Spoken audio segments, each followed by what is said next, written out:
Bienvenue au jardin vous est proposé par ARS, le fabricant japonais d'outils professionnels pour la taille, la coupe et l'entretien de vos jardins et de vos espaces verts.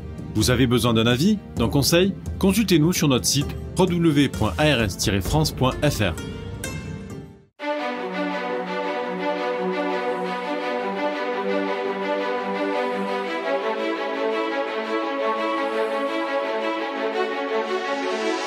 News Jardin TV vous propose Bienvenue au Jardin, une émission 100% nature, animée par Patrick Mulan et Roland Motte.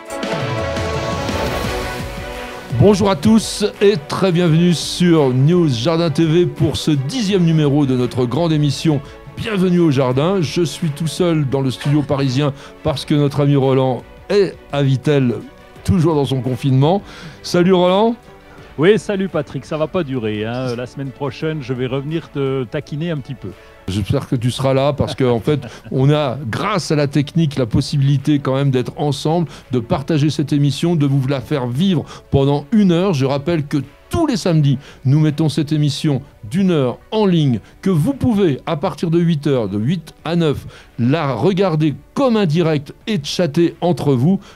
Et puis, bien entendu, vous pouvez l'écouter simplement en version audio sur toutes les plateformes de podcast, puisque c'est d'abord un podcast, une émission de radio.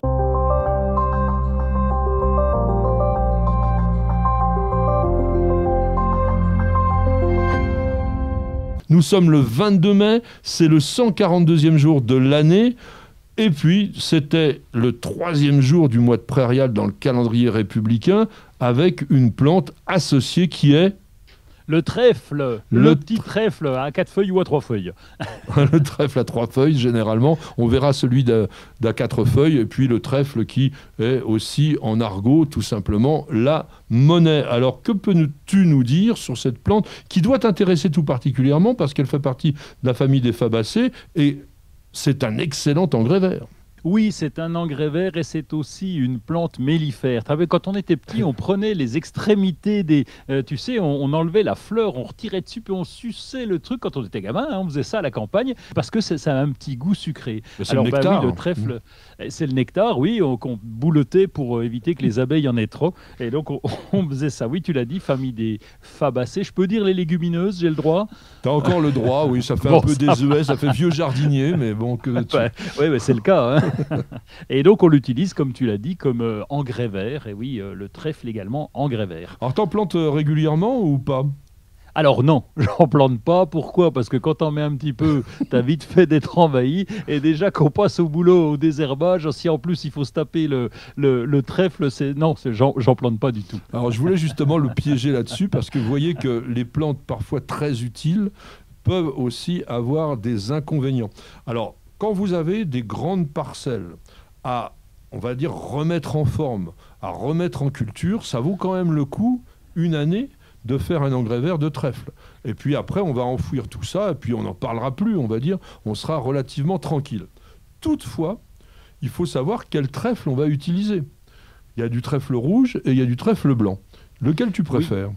Eh ben le blanc parce qu'on a l'habitude de le voir, parce qu'il se répand bien. Et tiens, anecdote, j'ai vu un jour un gazon tout en trèfle, un petit trèfle court et bas, et qui a l'avantage d'abord de laisser un espace vert. Évidemment, c'est pas du gazon puisque c'est du trèfle, sauf que l'avantage, c'est que tu tombes pratiquement pas. En plus, il est résistant à la sécheresse, ce trèfle, donc on va avoir de plus en plus de gazon en trèfle, enfin si je puis dire. Alors ça s'appelle du micro-trèfle, et parfois, comme vient de dire Roland, on a du gazon avec du trèfle, c'est-à-dire qu'on fait un mélange de graminées à gazon plus de ce micro-trèfle qui est plus petit que l'herbe, donc la graminée. Quand vous tondez, vous voyez rien, mais en été, lorsque le gazon devient un paillasson tout jaune, eh bien le trèfle, lui, reste vert. Donc ça, c'est quand même très très intéressant, puis ça vous évite, évidemment, de mettre tout simplement de l'engrais, puisque le trèfle, lui, va... comme toutes les légumineuses, tu vois, je reste aussi un vieux jardinier, va concentrer, va retenir l'azote atmosphérique sur ses racines parce qu'il vit en symbiose avec des bactéries. Tu nous racontes un petit peu ça, les rhizobiums et compagnie ? Non. Non, il ne raconte pas. Bon, alors je vais vous le raconter comment ça se passe. C'est-à-dire que vous avez des bactéries dans le sol qui s'appellent des rhizobiums qui viennent en symbiose, c'est-à-dire donc vraiment s'intégrer à l'intérieur des racines de notre trèfle ou des autres fabacées, et qui vont, par réaction de la plante, créer ce qu'on appelle des nodosités, c'est-à-dire cette sorte de petites boules, si vous voulez, et qui vont, à l'intérieur de cela, permettre à la plante de capter l'azote atmosphérique, ce que la quasi-totalité des autres n'est pas capable de faire. Alors, nous avons bien sûr un petit anniversaire du jour, une personne que vous connaissez certainement pas, qui s'appelait Margaret Ursula Mee, qui était née Mademoiselle Brown en 1909, le 22 mai 1909. Une géniale artiste britannique qui a surtout été intéressante parce qu'elle a été une des premières à se rendre compte des problèmes que crée l'homme en Amazonie. Nous allons avoir aussi un petit dicton du jour, mon cher Roland. Bah oui, la Saint-Émile, beau temps de Saint-Émile et le jardin sera fertile. Alors, ça, c'est typiquement ce qui veut rien dire, quoi. Mais c'est bien, c'est sympa, j'aime bien. Bah moi, je vais vous dire quelque chose qui veut dire quelque chose, puisque à la Saint-Émile, taillons tout simplement les tiges volubiles. Et nous avons une auditrice qui nous a posé la question suivante sur la chaîne YouTube de News Journal TV. J'ai plusieurs pivoines dans mon jardin. J'aimerais savoir si les graines peuvent germer, si jamais je les plante, ou si ce sont seulement des bulbes qui poussent. Alors déjà, on peut lui dire tout de suite, les pivoines ne sont pas des plantes à bulbes. Alors mon cher Roland, qu'est-ce que tu as à nous dire sur les pivoines ? Eh ben moi je dirais à Salma que c'est pas le moyen le plus simple de semer les graines. Oui. Hein. Si elle fait comme moi, parce qu'on peut s'amuser à faire ça, c'est de faire du marcottage. Le marcottage n'est pas bien compliqué parce qu'il y a beaucoup de pivoines qui ont des branches qui vont toucher le sol et donc elles sont faciles à gérer. Rappel du marcottage, vous le savez, mais on va passer une branche carrément dans la terre, on va mettre un petit caillou dessus pour bien qu'elle reste, pour pas qu'elle ressorte, on va gratter la terre, on va faire ça, allez, on va dire au printemps, et puis à l'automne, eh bien l'adaptation de la plante va faire qu'elle aura des racines, des petites racines, et on va pouvoir la séparer, un petit coup de sécateur, un petit coup de bêche, et on obtient une nouvelle pivoine. Alors ça, tu parles uniquement pour les pivoines dites arbustives. Ça fonctionne absolument pas avec les pivoines herbacées, donc les pivoines lactiflora, que l'on va pratiquement jamais semer. Ce sont essentiellement les hybrideurs, c'est-à-dire les professionnels qui créent des variétés nouvelles, qui font des semis. Tout simplement parce que déjà, il faut savoir que il arrive que les pivoines ne germent qu'au bout d'1 ou 2 ans. Donc c'est assez fainéant la graine de pivoine. Donc il faut quand même avoir envie et puis s'en rappeler, surtout une fois que vous avez semé, vous avez un pot, vous dites tiens, ça fait 1 an qu'il est là, il n'y a rien qui se passe. Donc vous virez tout et puis 2 jours après, elle aurait dû lever. Bon, ça c'est quand même embêtant. Il faut savoir aussi que ça germe à 20 degrés, donc il faut faire ça plutôt dans une serre ou à la maison. Donc c'est quand même vraiment très compliqué. Alors sur les pivoines herbacées, qu'est-ce que l'on va faire au niveau de la multiplication, Roland ? Bon, on va faire comme les vivaces, on va faire de la division de touffe Bien parce sûr. qu'au fil des années, elle grossit. Alors, ça dépend du sol. Faut se méfier aussi avec les pivoines qui peuvent être un peu capricieuses sur le sujet. Mais on va faire ce qu'on appelle de la division de touffe. Alors, on peut le faire à l'automne ou même au printemps quand ça commence à rebouger, démarrer. Division de touffe, ça, c'est pas compliqué. Il faut une bonne bêche, un bon coup de pied. Et on va séparer en 3-4 parties. C'est même utile quand elle prend un peu trop d'envergure de pouvoir couper les extrémités puis d'enfiler au voisin. Enfin, qui vous voulez d'ailleurs. Alors une petite chose à savoir simplement, la pivoine est une plante qui est quand même assez capricieuse, elle n'aime pas trop être dérangée. Si vous avez la chance qu'elle soit magnifique avec énormément de fleurs, vous n'y touchez pas, vous ne divisez que celles qui commencent à se sentir un tout petit peu vieillissantes et qui fleurissent moins. Et dernier conseil, la pivoine lactiflora, donc la pivoine herbacée, on ne l'enterre pas, sinon elle ne fleurit plus du tout. Vous n'avez pas la main verte? Alors prenez-en de la graine avec nos paroles d'experts.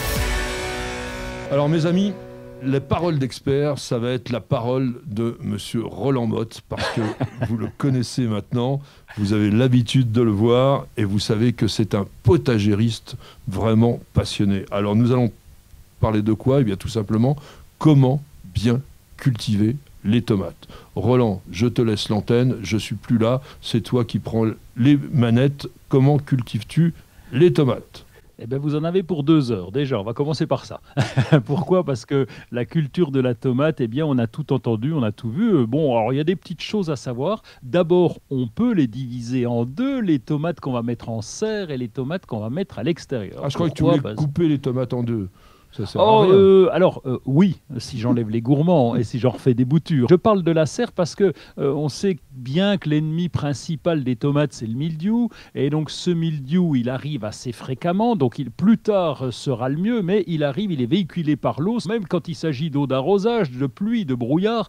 Donc on a pris l'habitude dans les régions où il pleut un peu beaucoup, bon ça devient rare l'été, mais de les mettre en serre ou de les abriter. On met un genre de petit toit dessus pour limiter justement l'effet de l'eau sur les tomates. Donc ça c'est le premier point.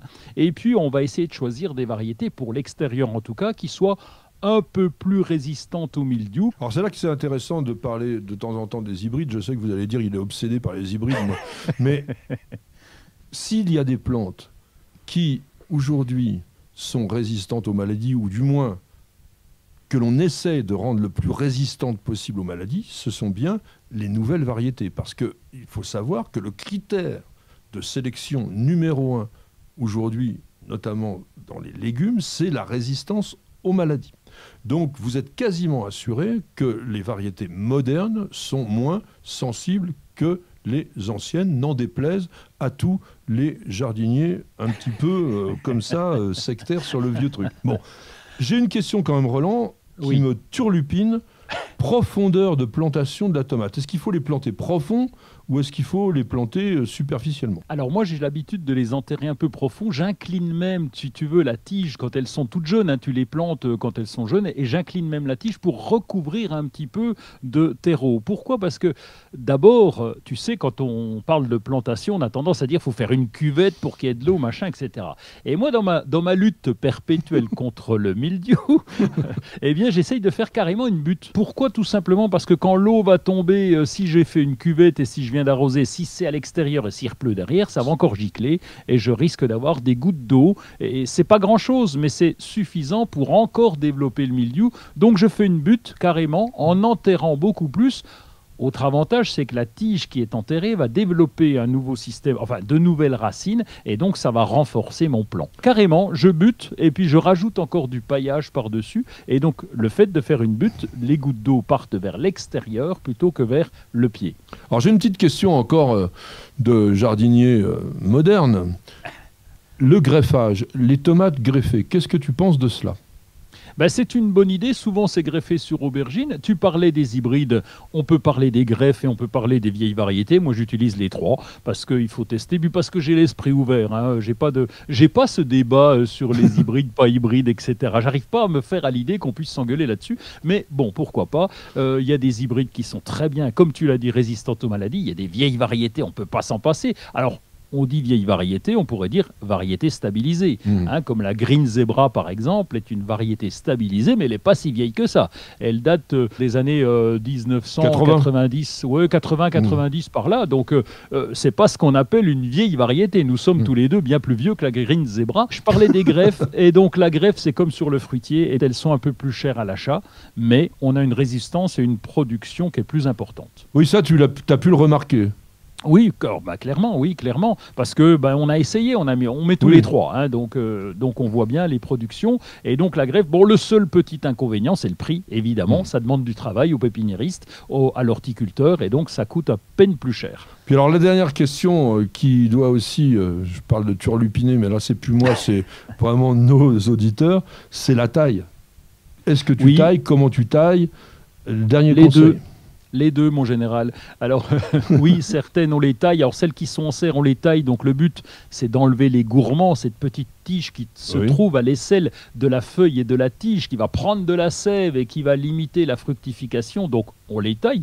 On peut même les bouturer, comme je te le disais tout à l'heure. C'est gourmand, pourquoi pas. Et puis, à l'extérieur, certaines, on ne les taille pas. Pourquoi? Parce que lorsque tu fais une taille, tu fais encore une blessure, encore un risque d'avoir du mildiou. Et donc, on les laisse comme ça, sans les tailler. Ça fait des arbustes. Il faut bien pailler dessous pour qu'elles ne posent pas au sol. Et puis sur les tomates cerises, eh bien, ça nous fait carrément des arbustes dans lesquels on va cueillir nos tomates cerises. Alors les tomates cerises, c'est sûr qu'on ne les taille pas, mais bon, on va tailler quand même la tomate. De quelle façon? On va tailler au-dessus du 4e bouquet de fleurs, de manière à ce qu'on obtienne fructification, mais surtout des ramifications.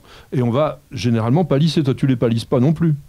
Certaines, si, Oui. et puis d'autres pas du tout. Et comme je te le disais, je les laisse vivre leur vie.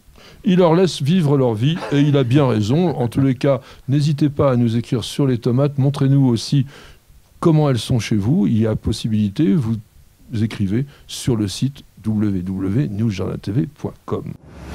Bienvenue au jardin. Patrick Mulan, Roland Motte. Eh bien, nous avons le plaisir de vous parler maintenant d'actualité, puisque nous sommes à cette rubrique maintenant. Alors, mon cher Roland, de quoi as-tu l'occasion de nous parler maintenant? Alors, je trouve que c'est un truc bizarre, je ne connaissais même pas ça. Ça s'appelle Olas Jamais? Oui, c'est les poteries jamais. Donc, en fait, c'est un réservoir d'eau qu'on va installer dans le sol. Et puis, on va remplir d'eau progressivement et l'eau va se diffuser. On va pouvoir l'installer au plein milieu d'un carré potager, par exemple. Ça va nourrir. Il y a différentes tailles de ce Olas Jamais. Et donc, ça va nous permettre de maîtriser plus facilement l'eau. Pourquoi? Parce que quand c'est vide, on remplit. Donc, même si c'est le soir, le matin, le midi, on va pouvoir arroser. Et les plantes vont s'en contenter. Ça nous permet aussi d'avoir de l'eau en profondeur. Tu sais que le problème de l'arrosage, c'est qu'on arrose en surface, les racines restent en haut. Alors que là, on va humidifier, y compris la profondeur. Je connaissais, mais comme j'ai un dessin qui est moche comme tout, j'avais rien compris. Mais en fait, c'est une poterie dont la porosité a été particulièrement calculée pour que l'eau puisse filtrer, on va dire, à travers les parois du pot et venir lentement, mais sûrement et régulièrement, alimenter les plantes et, comme tu viens de le dire, effectivement en profondeur. Et ça, c'est vraiment quand même très, très, très intéressant. Il y a plusieurs tailles. Bon, on peut dire quand même que techniquement, c'est pas une poterie parce que la cuisson est travaillée de façon à ce que la porosité soit meilleure. L'été arrive à grands pas et donc je vais me faire le test. En fait, saison, on vous en reparlera parce que Roland sera capable de nous dire comment ça a fonctionné. Et surtout, moi, ce qui m'intéresse, c'est pendant combien de temps la réserve fonctionne, on va dire.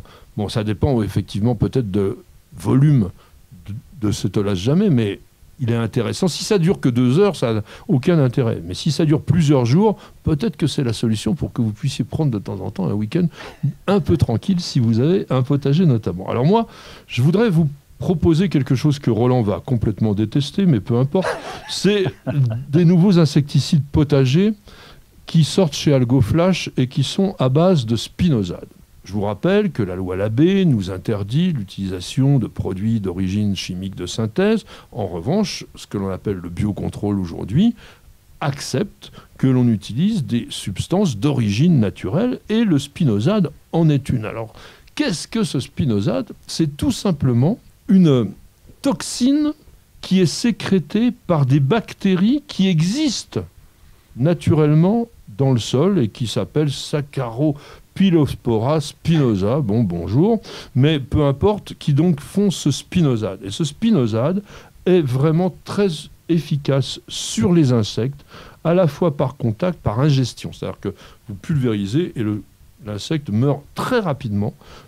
Attention, bien entendu, ce n'est pas parce que c'est d'origine naturelle que ce n'est pas dangereux. Il ne faut surtout pas traiter auprès des zones aquatiques. Il ne faut surtout pas, et ça jamais, jamais, jamais, on ne traite pendant la floraison. On laisse travailler les pollinisateurs. En revanche, c'est très efficace, notamment sur les pucerons, mais sur aussi d'autres insectes ravageurs, que ce soit des chenilles, par exemple, ou d'autres animaux de ce genre-là.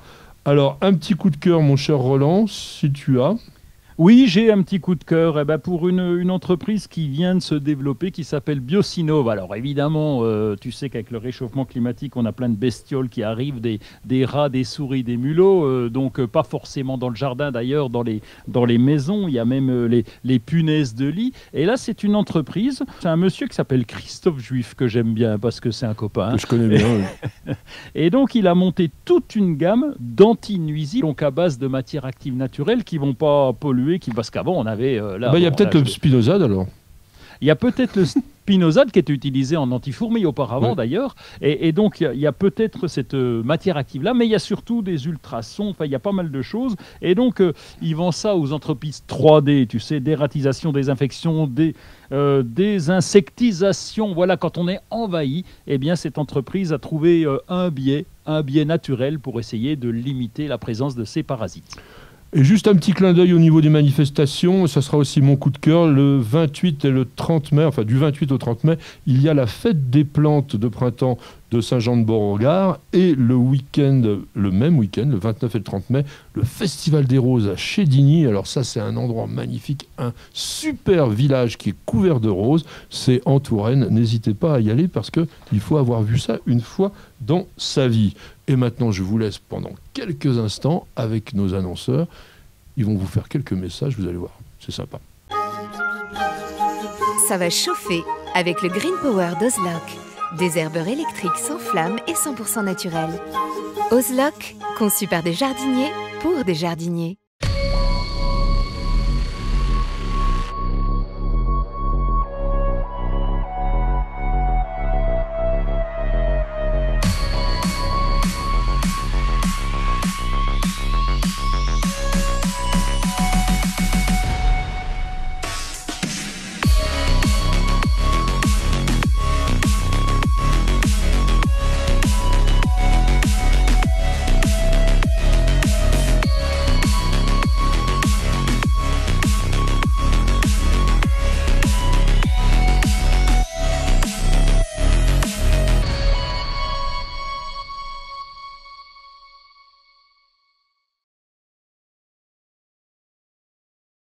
Vous avez toujours rêvé d'avoir la main verte ?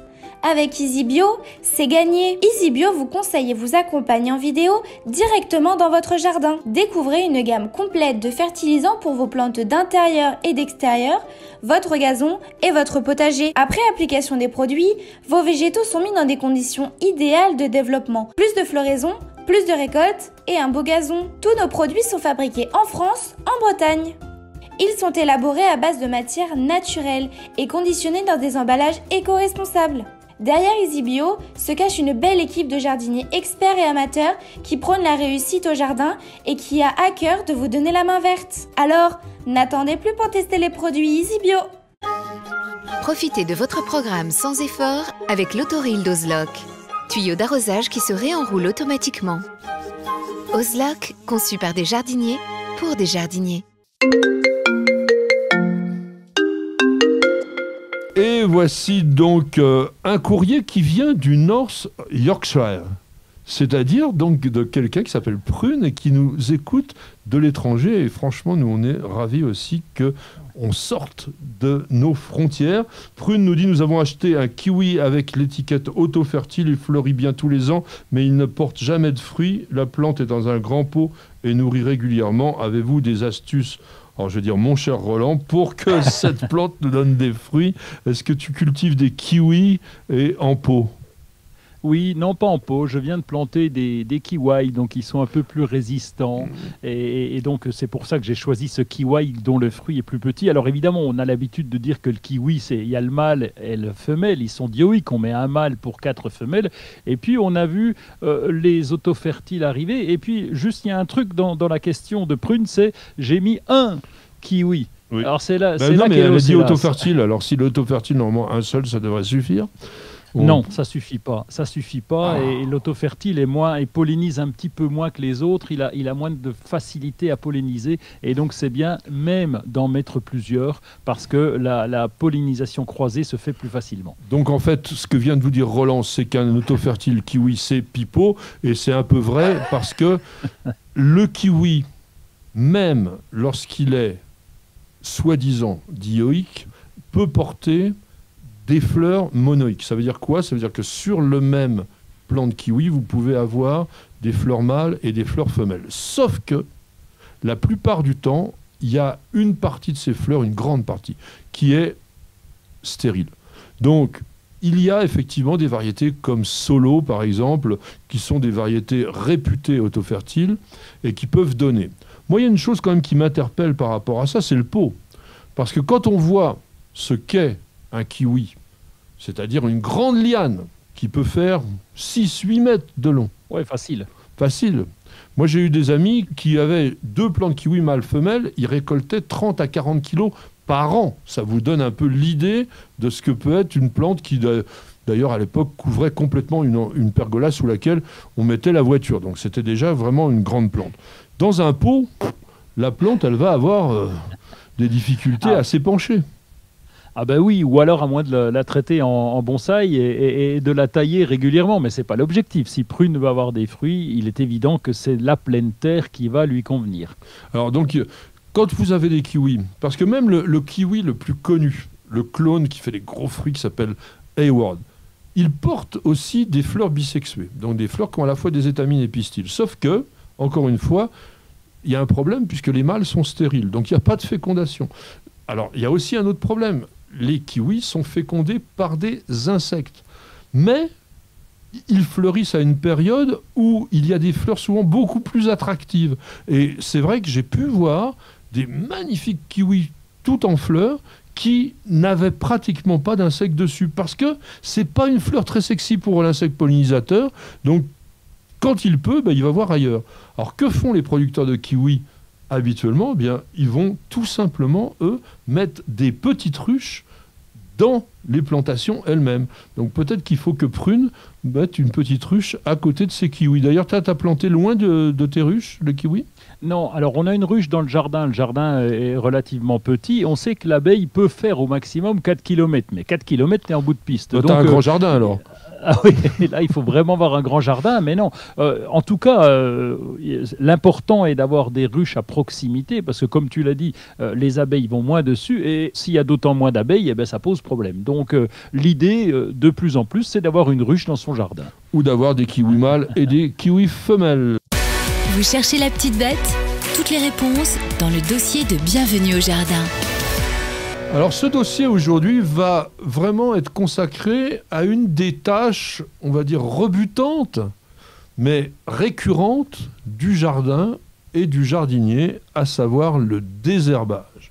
Alors je sais que certains d'entre vous qui ont une sensibilité naturaliste exacerbée vont se dire « Oh, il ne faut rien toucher dans le jardin, il faut laisser tout ça, c'est magnifique ».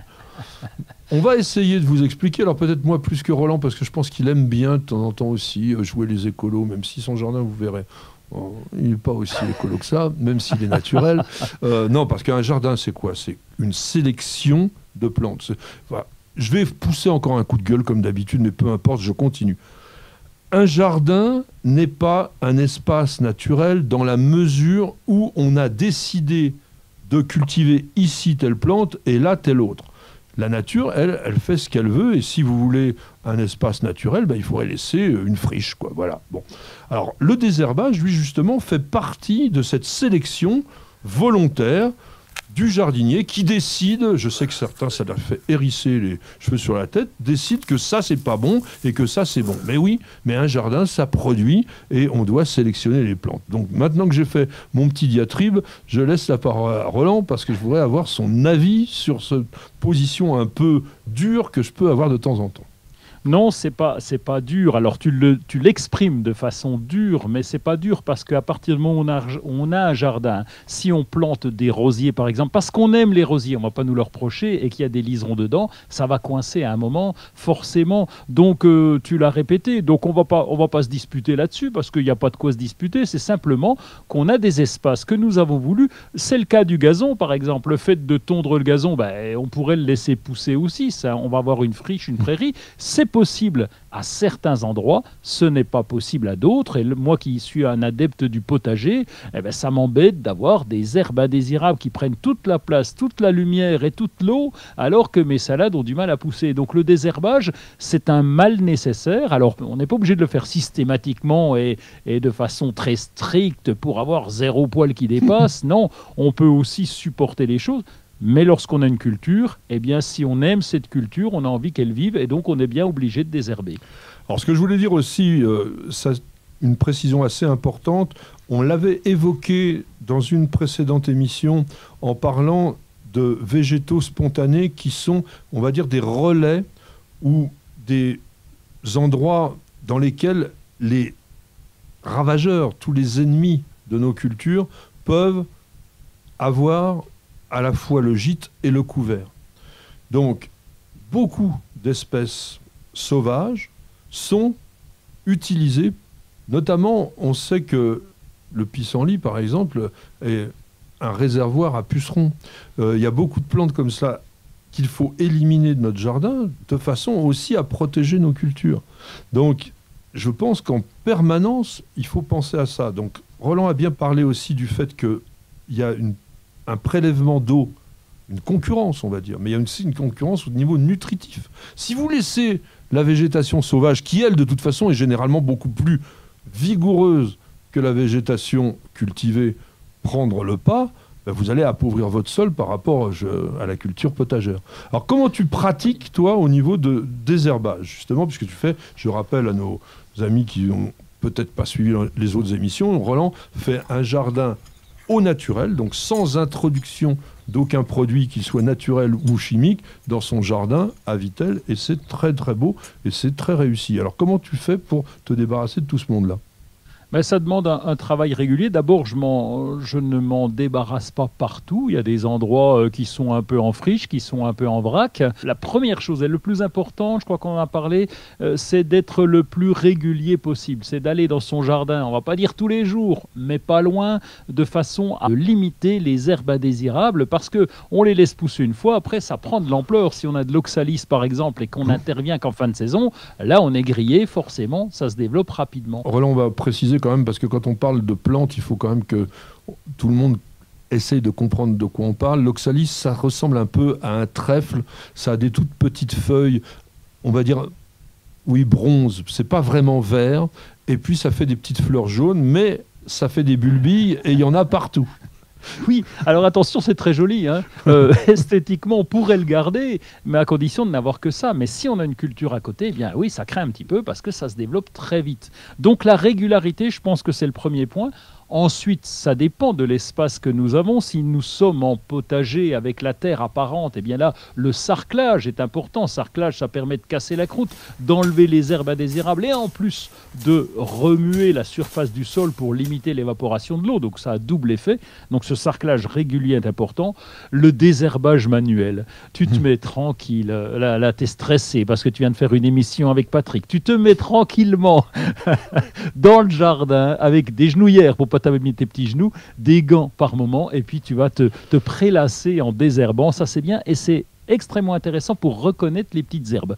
Et on utilise aussi un couteau désherbeur parce que c'est la seule solution vraiment pour venir à bout des plantes qui ont des racines très profondes. On a évoqué le liseron tout à l'heure. Le liseron peut faire des racines qui descendent à 2 mètres de profondeur. Alors donc c'est sûr que vous n'aurez jamais un outil qui va jusqu'à 2 mètres de profondeur, mais en utilisant soit un couteau désherbeur, soit une gouge à asperges, vous allez quand même essayer d'aller, on va dire 15, 20, 30 cm maximum, et donc vous allez épuiser la plante petit à petit. Et ce que vient de dire Roland précédemment, à savoir donc d'intervenir sur des toutes petites plantes, c'est extrêmement important, parce que c'est beaucoup plus facile d'éliminer la végétation juste quand elle pointe le nez au-dessus de la terre, qu'effectivement lorsqu'elle s'est totalement développée.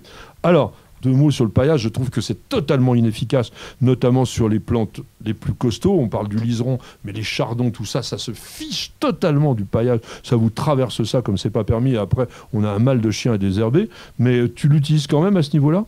Oui, bien sûr, parce que le paillage, tu l'as dit, c'est pas efficace sur certaines plantes, mais ça limite considérablement les herbes annuelles. On a différents types de paillage. On a du paillage de chanvre pour le potager. Bon, la priorité, c'est quand même pour garder l'humidité. Oui, parce que le paillage de chanvre, alors n'importe quelle mauvaise herbe, elle traverse ça allègrement. Ou alors t'en mets 15 cm d'épaisseur. Alors, non, pas tant que ça. On en met 10 cm d'épaisseur. Ça élimine au moins les petites, ça limite en tout cas. Et il ne faut pas dire que le paillage, c'est une barrière ferme et définitive. C'est pas vrai, hein, ce que tu l'as précisé. Un pissenlit va passer à travers. Le liseron, il rigole. Mais ça te limite un petit peu la présence des herbes indésirables. Donc, tu vas les enlever quand même. Tu vas désherber sur ton paillage. Et puis, tu gardes au moins l'humidité. C'est un côté aussi esthétique. Et puis, je parlais de mes genouillères. On est bien sur du paillage. C'est plus pratique quand on est à genoux sur le paillage. Et puis je donnerai un dernier mot quand même sur les désherbants, puisque il n'existe plus de désherbants chimiques. En revanche, il existe toujours des désherbants d'origine naturelle à base de l'acide pélargonique. Il y a des personnes qui ont confondu aussi le vinaigre et l'acide acétique. L'acide acétique étant homologué aussi au niveau des herbages, mais on n'en trouve pratiquement plus dans le jardin parce qu'évidemment, le vinaigre est quand même pas très très loin de l'acide acétique, c'est moins cher que les désherbants.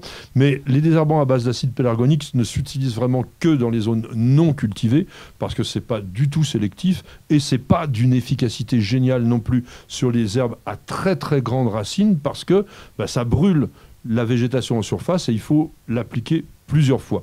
Donc c'est uniquement quand vous en avez vraiment besoin et sinon, vous faites à la main après tout. Ça fait partie des plaisirs du jardinage.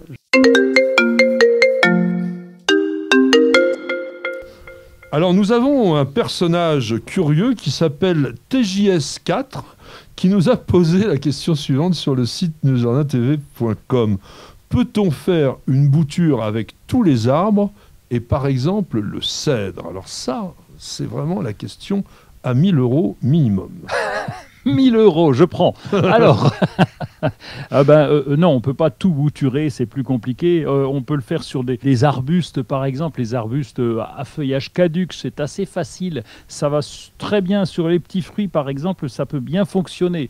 Bouturage ou marcottage. Alors, sur le cèdre, tu sais que j'avais dans le temps un copain qui récoltait les graines, qui travaillait pour l'ONF, qui grimpait au sommet des arbres pour aller récolter les graines, et l'ONF ensuite l'Office national des forêts utilisait ces graines pour les semer. Et là, donc, on fait du semis, oui, mais alors de la bouture de cèdre, non, alors, ça ne va pas le faire. Non, malheureusement, le cèdre, alors comme beaucoup d'ailleurs de conifères, comme les pins par exemple, les cyprès, c'est assez difficile à reprendre, ça ne marche jamais. Hein. Le cèdre, franchement, ça ne marche jamais. Donc on ne reproduit les cèdres que par semis. Alors après, il faut être patient, hein, parce que bon, avant d'avoir un vrai beau cèdre, il faudra quand même une bonne trentaine d'années, on va dire quand même. Alors c'est pour ça aussi que souvent les pépiniéristes utilisent le greffage, parce que le greffage, ça vous permet aussi de reproduire les variétés. Vous savez qu'il existe par exemple des cèdres du Liban pleureurs. Il existe des séquoiadendrons nains. Tout ça, ce sont des plantes qui sont greffées. Donc avec la variété sur un porte-greffe. Le porte-greffe a un intérêt parce qu'il va permettre à la plante de s'adapter à un certain type de sol. Sur les genévriers, sur les thuyas, sur les cryptomérias et sur les ifs, on peut faire des boutures. Tu en as déjà fait? Oui, sur du thuya, à la grande époque du thuya, il y a au moins 7000 ans. Non, c'était dans les années 1900. Oui, on pouvait. Alors, je rajoutais de l'hormone de bouturage parce que c'était plus cool. Et puis, oui, ça se développait quand même. On les faisait en petits godets. Alors, on en fait toujours le double parce qu'il peut y avoir un peu de déchets et certaines qui ne reprennent pas. Mais c'est assez facile sur le thuya. Un petit mot pour terminer quand même sur le cèdre. Il faut récolter les graines sur les cèdres lorsqu'il y a une énorme production. Et il faut savoir que le cèdre, entre guillemets, n'est fertile que tous les 2 ou 3 ans. Lorsqu'il y a simplement 2-3 cônes comme ça, généralement la graine est de mauvaise qualité. Ensuite, vous devez, si possible, faire une vernalisation. C'est-à-dire que vous allez mettre les graines dans le bac à légumes du réfrigérateur pendant au moins 1 mois, de façon à ce que la plante croit, entre guillemets, que l'hiver est passé et qu'elle va pouvoir germer une fois que vous allez la mettre en terre. Et encore une chose, vous allez tremper les graines à température ambiante pendant 24 à 48 heures pour ramollir le tégument. Ensuite, dans un terreau très léger, vous allez pouvoir obtenir une bonne levée. C'est relativement rapide, on va dire entre 15 jours et 3 semaines, vous avez des bébés cèdres qui vont germer, qui vont se développer, mais ensuite il faudra être bien patient avant que vous puissiez vous reposer sous l'ombrage de votre cèdre. Et maintenant nous nous reposons pendant quelques minutes pour écouter tout simplement les publicités de nos annonceurs et on se retrouve tout de suite. Ça va chauffer avec le Green Power d'Ozlock, désherbeur électrique sans flamme et 100% naturel. Ozlock, conçu par des jardiniers pour des jardiniers.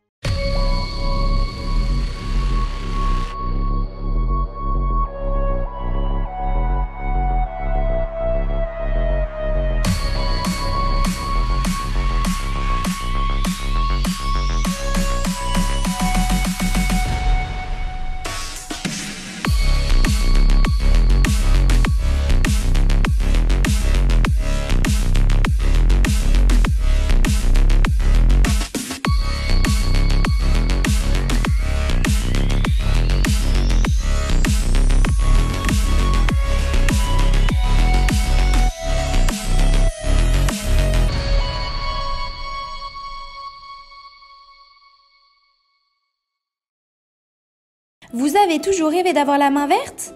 Avec EasyBio, c'est gagné. EasyBio vous conseille et vous accompagne en vidéo directement dans votre jardin. Découvrez une gamme complète de fertilisants pour vos plantes d'intérieur et d'extérieur, votre gazon et votre potager. Après application des produits, vos végétaux sont mis dans des conditions idéales de développement. Plus de floraison, plus de récoltes et un beau gazon. Tous nos produits sont fabriqués en France, en Bretagne. Ils sont élaborés à base de matières naturelles et conditionnés dans des emballages éco-responsables. Derrière EasyBio se cache une belle équipe de jardiniers experts et amateurs qui prônent la réussite au jardin et qui a à cœur de vous donner la main verte. Alors, n'attendez plus pour tester les produits EasyBio. Profitez de votre programme sans effort avec l'autoril d'Ozlock. Tuyau d'arrosage qui se réenroule automatiquement. Ozlock, conçu par des jardiniers pour des jardiniers. Bienvenue au jardin. Patrick Mulan, Roland Motte. Cher ami Roland, que vas-tu faire dans ton jardin dans la semaine qui va du 22 au 29 mai? Là, ça devient un petit peu plus confortable au niveau du climat. Et donc, qu'est-ce que tu as programmé? Eh bien, je vais planter comme un fou. Les semis, c'est fait maintenant. J'ai moins peur. Là, allez, je prends le risque en me disant qu'il n'y aura plus de gelée tardive. Faut se méfier, hein, ça. Et donc, les aubergines, les poivrons, les tomates, évidemment, les piments, les courgettes, tout ça, à l'extérieur, on va pouvoir les planter. Et surtout, je vais replanter des artichauts. Je me suis fait avoir cette année, mais bien, hein, en force. J'avais des artichauts, pour te raconter l'histoire, des artichauts qui étaient magnifiques. Alors, on avait une production pendant 3 semaines, le printemps dernier, on mangeait des artichauts tous les soirs, pour te dire, tellement ça produisait. Et là, je me suis dit, c'est bon, c'est peinard, ils ont déjà 2 ou 3 ans, ils vont tenir le coup, tu parles. Ils ont gelé, tranquille, mimile. Et donc là, il faut tout recommencer. Donc, sur l'artichaut, il faut un sol très, très drainant aussi. Ça, c'est peut-être que tu as oublié pendant l'hiver. Bon, généralement, on les bute, hein, les artichauts. Une fois que l'hiver est arrivé, on va faire une grosse butte, pas une toute petite butte ridicule comme avec les tomates tout à l'heure, mais on va faire donc une grosse butte de façon à ce que le pied soit bien protégé. La butte doit être vraiment avec un sol très, très drainant, parce que si la plante est confinée, elle va pourrir facilement. L'artichaut pourrit facilement. Oui, et par contre, ça tenait bien. Donc certains ont peur de dire on est dans des régions un petit peu plus fraîches parce qu'on est à l'est de la France, au nord, etc. Non, vous pouvez planter des artichauts. Je l'ai fait, je te dis, ça a tenu 3 ans. Alors certes, l'hiver a été un peu plus particulier. C'est le printemps, le fameux mois de mars là qui a été difficile, où c'est là où tout a péri, malheureusement. Alors, que fais-tu d'autre? Moi, par exemple, j'aimerais bien continuer les plantations de tout ce qui est fleurs saisonnières, parce que souvent, on commence en avril, mais comme ce que vient de dire Roland, même dans les régions un peu moins froides, c'est parfois un peu limite quand même de mettre tous les géraniums, les fuchsias. Alors, les dipladénias, c'est encore plus frileux que les géraniums. Les lantanas, par exemple, ça aussi, des scaevola, des plantes qui sont intéressantes, qui arrivent beaucoup plus tard dans les jardineries, en général début mai, et maintenant, c'est vraiment l'apogée. On parle de ces plantes frileuses, on parle aussi des arbustes méditerranéens. Il y a un engouement, mais un engouement complet sur les lauriers roses, sur les oliviers, c'est encore autre chose. Mais enfin, tout ce qui est plantes d'origine méditerranéenne. Tiens, j'ai vu par exemple en jardinerie des magnifiques Anigosanthos. Ça te dit quelque chose, Anigosanthos? C'est la plante patte de kangourou. Ah oui, j'ai déjà vu ça. Donc originaire d'Australie, me semble-t-il. Oui, comme ça tous fait les un genre kangourous. d'épi. Oui. En fait, il vous fait croire qu'il connaît la plante parce qu'il a entendu kangourou. Oh là là. Le tricheur. Tu m'aurais dit Russie, j'aurais dit autre chose. Oui, ça fait un genre d'épi au sommet, là, c'est ça. Oui, tout à fait. Je trouve pas ça très très joli, mais bon, après, c'est une histoire de goût. Les bananiers, tout ça, c'est des choses que vous pouvez faire pour avoir un petit côté exotique dans votre jardin. On va le faire cette année, on vous montrera comment c'est. Nicole, elle a eu envie de faire un jardin exotique. Alors, on a planté des bananiers, on a planté justement des Anigosanthos, des cannas, des choses comme ça. Il y aura des fougères arborescentes, vous allez voir. Je pense que ça va être très beau. Alors, on taille les haies quand même en ce moment aussi. Hein. Oui, alors on taille, on y va doucement, parce que là, la nidification, on est en plein dedans. Donc on y va avec parcimonie, on regarde s'il n'y a pas des petits oiseaux qui sont là pour pas les déranger, mais effectivement, on va tailler les haies. Alors si tu parles sans doute des haies de monoculture, les haies unies, nos fameuses haies de tuya, donc qu'on déteste, mais... Les bordures de buis ou les choses comme ça, Ah oui, tu vois, c'est vrai. des choses bien rangées, ou les boules de buis aussi, vous pouvez les tailler maintenant. On taille les pêchers en verre. Alors ça, c'est important, c'est d'éliminer toutes les pousses à bois que vous allez voir accompagner les fruits. C'est très simple, on peut compliquer à l'envi, mais ne vous cassez pas la tête autrement. Mais sur les pêchers, vous regardez, il y a un fruit, il y a une pousse à bois, quick, je coupe la pousse à bois de façon évidente de concentrer la sève sur le fruit. Sans ça, vous aurez une pêche qui sera grosse comme mon ongle et c'est quand même pas génial. Alors tiens, si on va revenir à Roland, parce que les aubergines, on les taille normalement. Alors je sais que toi tu tailles pas beaucoup, mais moi j'aimerais bien tailler les aubergines. On les taille au-dessus de la première fleur pour les faire ramifier un peu. Oui, c'est ça. Et nous, on est un peu obligé de les tailler. Quand tu dis on taille pas tout si, on fait gaffe quand même parce qu'on a des cycles courts. On a des cycles relativement courts puisqu'on plante déjà relativement tard. Les premières gelées arrivent un peu plus tôt. Le cycle étant plus court, on va se concentrer sur des bouquets. Et effectivement, on taille la partie supérieure pour pas que ça nous reproduise encore des fleurs, etc., quoi. On va terminer comme Jean-Luc Echen. Taille tôt, taille tard, taille court ou taille long, mais taille donc.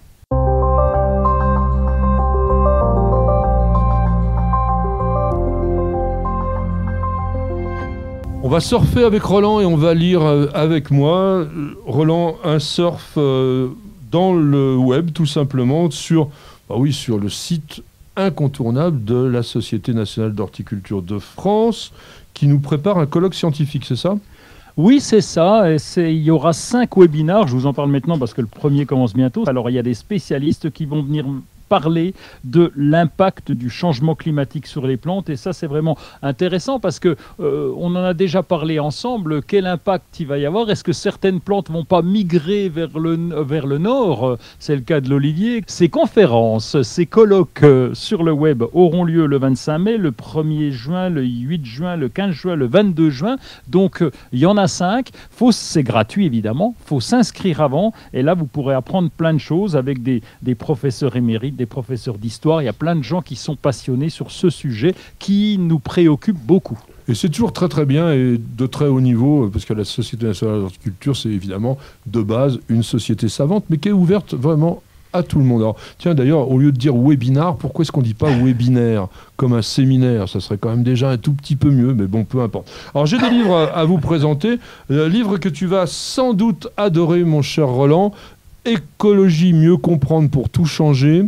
Ces deux dames qui sont des militantes, on va dire quand même, de l'écologie, Aurore Bimon et Juliette Deck, qui ont écrit ça chez Larousse.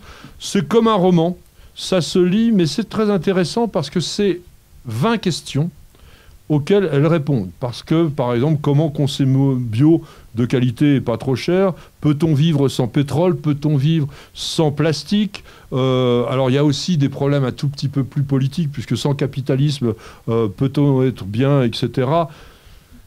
Il y a vraiment des choses qui vont vous passionner là-dedans. C'est assez costaud, c'est assez copieux, ça se lit facilement. Mais, en même temps, je dirais que c'est quand même un tantinet militant. Alors, bon, ça dépend comment vous regardez l'écologie. Si vous la regardez avec un œil scientifique, c'est pas trop pour vous. Si vous la regardez avec un œil un tout petit peu plus politique ou sociétal, eh bien, ça serait quand même pas mal. Donc, écologie, mieux comprendre pour tout changer. Le mieux comprendre, j'aime bien. Le tout changer, ça me gave un peu. Non, mais il faut le dire. Moi, je suis comme ça. Hein. Voilà. Après, vous avez le droit de critiquer. Et puis, de toute façon, tout le monde a le droit d'avoir ses opinions. Et je les respecte. Alors, quelle est cette plante? C'est un livre excellent, vraiment excellentissime, de chez Ulmer. C'est un livre qui est d'origine allemande. Et ce qui est intéressant dans ce livre, c'est surtout l'identification par des dessins d'une qualité remarquable de plantes, essentiellement des plantes sauvages. Donc ça, ça t'intéresse particulièrement. Alors, oui, ils vont nous dire... Et il est classé par couleur, hein, je crois. Alors, exactement, Roland, exactement. Tu l'as alors, ce livre-là, tu as dû oui, te bien plonger sûr, dedans. Attends, c'est un indispensable. Bah oui, parce qu'en fait, au lieu d'avoir une classification scientifique à laquelle personne ne comprend rien, moi le premier, vous avez une classification par couleur. Donc quand vous trouvez une plante dans la nature qui a des fleurs jaunes, par exemple, vous allez uniquement regarder dans le chapitre des fleurs jaunes. Ça vous évite de feuilleter l'ensemble du livre. Vous avez surtout des caractéristiques et des descriptions, donc c'est pas du tout un livre qui va vous aider à cultiver, d'autant que ce sont des plantes sauvages, mais c'est un livre qui vous permettra, par exemple, d'exploiter vos balades naturelles avec beaucoup plus d'intérêt, puisque vous reconnaîtrez cette plante. Donc ce livre, chez Ulmer, je vous le recommande. Eh bien, Corinne nous a posé une question sur le site internet de News Jardin TV. Elle dit « Après hivernage, mon bananier a formé une fleur à sa cime. Est-ce que j'ai des chances de voir sortir des feuilles malgré cette fleur qui se trouve à son sommet et dois-je couper cette fleur ?» Alors moi, ça m'interpelle ce truc-là, parce que c'est un peu bizarroïde quand même. Qu'est-ce que tu en penses, Roland ? Oui, et puis je dirais que quand on plante un bananier, il faut connaître son objectif. Est-ce que c'est un bananier décoratif? Et c'est quand même un peu plus le cas chez nous. Enfin, je vais t'en parler pour notre région, où on trouve des bananiers, en particulier le Basjo qui est résistant au froid, qui tient jusqu'à -12, -15, donc il est sympa celui-là. Mais si on veut avoir des... Enfin, c'est rare qu'on ait un régime de bananes quand même. Hein. Et donc, tout dépend de l'objectif. Et si on veut un feuillage bien développé pour qu'il ait son côté décoratif, bon, on va faire comme les autres plantes, on va couper les fleurs lorsqu'elles apparaissent de façon à favoriser le développement du feuillage et donc le côté décoratif. Alors, si tu fais ça, mon cher Roland, tu vas être assez mal. Et je vais expliquer pourquoi. Le bananier est une plante monocarpique. Ça veut dire que le bananier ne fleurit et ne fructifie qu'une seule fois. Donc, à partir du moment où le bananier a développé son régime, la plante mère est condamnée. Donc effectivement, vous pouvez couper l'inflorescence au démarrage parce qu'elle va pomper énormément d'énergie pour la plante et vous allez pendant la saison pouvoir conserver le bananier avec ses feuilles avec un aspect assez décoratif. En revanche, il va mourir en fin de saison. Et il doit, comme toute plante monocarpique, penser quand même à se reproduire. Et comment se reproduit-il ? Eh bien, tout simplement en vous formant des rejets au pied.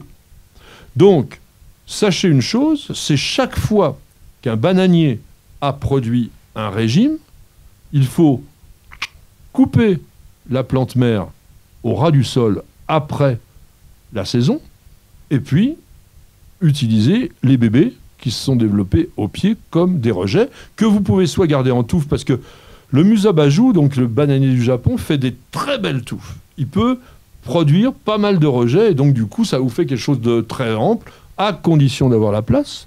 Ou alors, à ce moment-là, vous allez les diviser, les séparer les unes les autres. Alors, Roland, tu parlais de bananier pour des fruits. Mais est-ce que on peut imaginer, par exemple, que dans ta serre, tu pourrais produire des fruits ?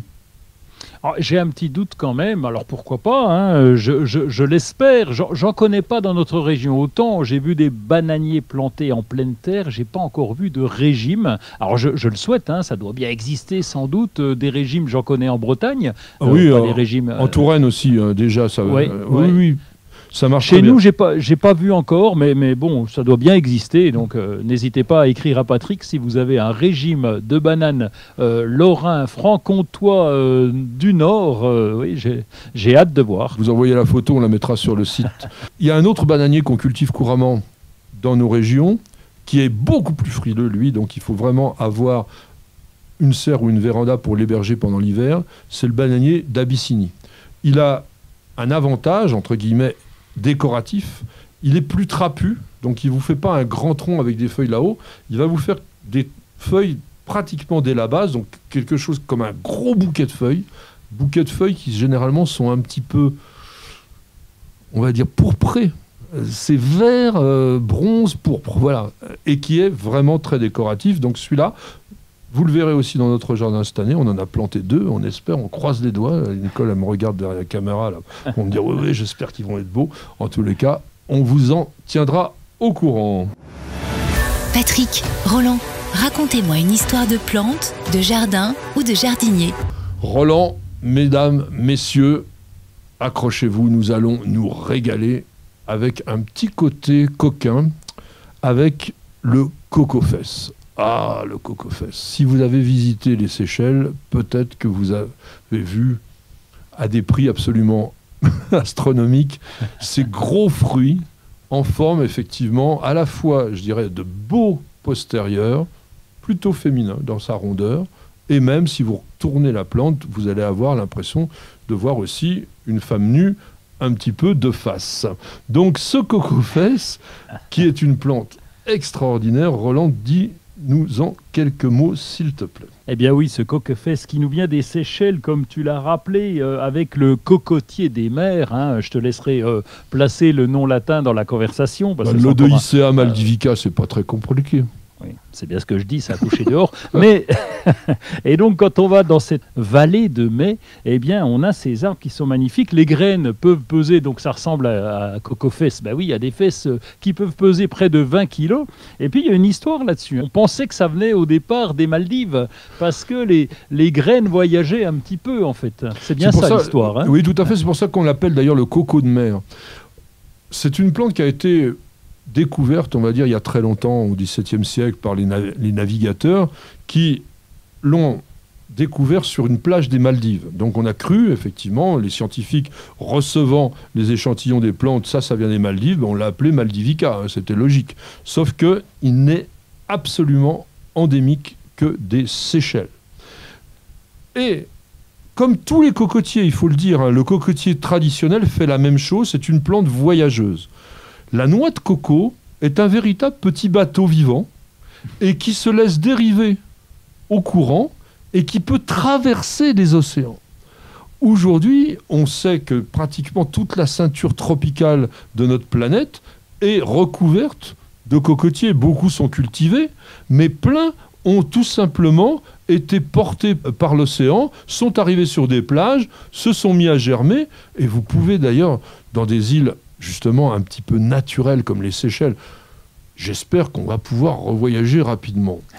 Mais si vous avez l'occasion un jour dans votre vie d'aller aux Seychelles, vous allez découvrir un véritable paradis tropical, chaque île ayant pratiquement, on va dire, sa spécialité. Il y a des plantes endémiques d'une île seulement.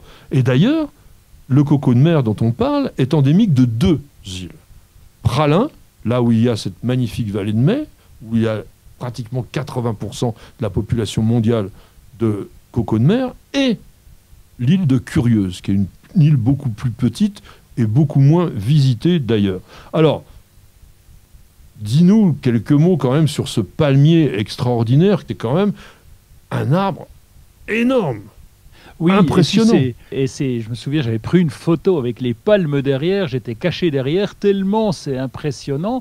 Et c'est vrai qu'il y a une anecdote, c'est que normalement, il ne faut pas dormir sous un cocotier. Hein, parce que si tu prends surtout un coco-fesse. Alors justement, les coco-fesses, eh bien, elles tombent progressivement, elles ne vont pas s'écraser au sol, et donc on peut faire la sieste dessous, parce que apparemment, ça tombe progressivement le long du stipe et ça ne fait pas de dégâts. Et puis, tout le monde le sait, il ne faut pas rester cucu la praline. Pourquoi ? Parce que cucu la praline, on connaît bien cette expression, donc cucu qui représente cette fesse, ce coco-fesse, et puis pralin, puisque ça vient de pralin. Donc cucu la praline, ça vient aussi de là. Oui, alors on dit qu'en fait, c'est Pierre Poivre, donc, qui était l'intendant du roi, qui était à l'île Maurice et qui avait créé un jardin extraordinaire, d'ailleurs, le jardin de Pamplemousse d'aujourd'hui, avait offert des coco-fesses à Bougainville, et Bougainville donc aurait sorti cette phrase, donc c'était un peu cucu la praline. Bon, pourquoi pas. Ouais, quand même que tu nous fasses rêver, j'y suis allé aussi. Raconte-nous un peu la vallée de Mai, quand tu te balades sous cette frondaison d'arbres qui peuvent atteindre 30 mètres de haut, qui ont des feuilles gigantesques qui peuvent faire 10 mètres de long.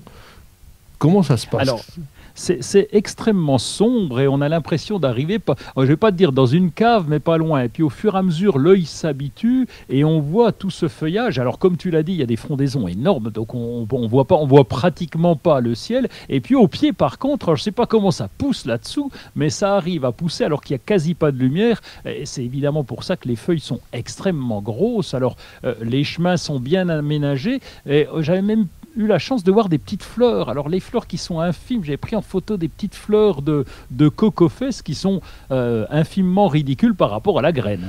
Alors sachez aussi, comme beaucoup de palmiers, c'est un arbre dioïque, donc il y a des mâles et des femelles. Aujourd'hui, la population de la vallée de Metz, c'est plus de 60% de mâles, et c'est une plante qui est considérée aujourd'hui par l'UICN, donc l'Union internationale pour la conservation de la nature, comme une espèce en danger. Le coco de mer peut vivre 350 ans, mais il n'est adulte qu'à l'âge de 25 ans. Et c'est sur cette évocation séchelloise, un petit peu de soleil, de douceur, de moiteur, que va se terminer notre émission. Roland, merci d'avoir participé. Alors on te retrouve quand et où ? Eh bien, la semaine prochaine, à tes côtés, je vais venir t'embêter un petit peu, ça c'est sûr. Et puis autrement, sur les Jardins de la Terre, sur Twitter, sur Facebook, sur Instagram, et voire sur TikTok si affinité. Et je vous conseille aussi de venir sur notre site www.newsjardintv.com pour voir toutes les vidéos, toutes les émissions aussi en podcast. Et bien entendu, restons dans la tradition. J'embrasse toutes les jardinières, ma petite jardinière Nicole et notre mascotte Perle. Et je vous dis à la semaine prochaine et bienvenue au jardin.